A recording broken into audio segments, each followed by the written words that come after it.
Hello મિત્રો, કેમ છો? મજામાં? જો આપણે શાકભાજી વાવીને બતાવવાની છે તમને આજે. તો આપણો વિડીયો જોજો તો તમને માહિતી પડે કે શું વાવેલું છે એ તમને ખબર પડશે. જો આપણે એ છોળી વાવેલી હતી ઉનાળામાં વહેલાસર, અને જો ફૂલ આવી ગયા છે, ઉપરથી વાટી છે બધી જ ત્યાંના તે ફૂલ બેસી ગયા છે ને ચોક સોળી પણ બેસી ગઈ છે. જો હવે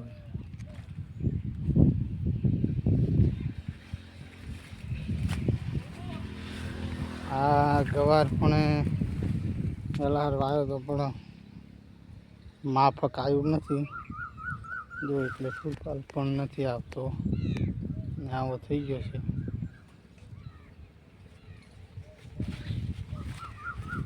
જો અંદર કપાસના પણ છોડ ચોડા છે અને હવે ફૂલ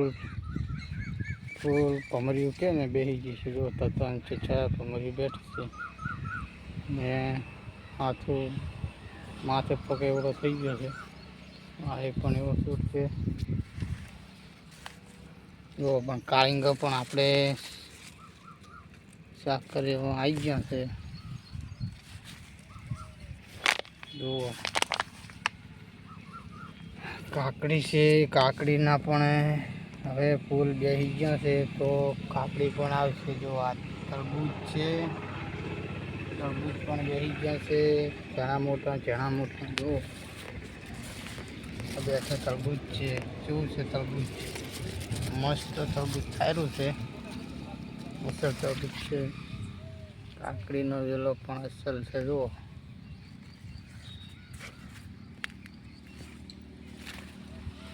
ચણા તો હવે ચાલુ થઈ જશે આબાનું, એટલે આપણને જોવા મળશે. આ સોળી બગડી ગઈ છે એટલે થોડીક ફળીઓ આવવામાં લેટ થયું. દવા તો છોટી છે.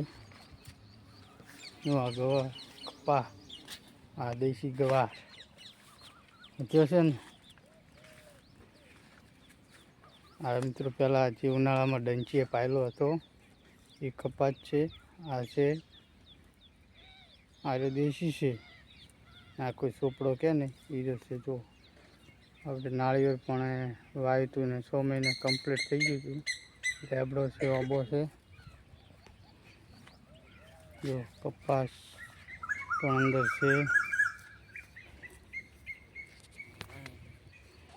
ગવાર પણ સારો છે ને જો આ પેડા પણ હવે ફૂટ થઈ રહી છે, અંદર દેખાય છે.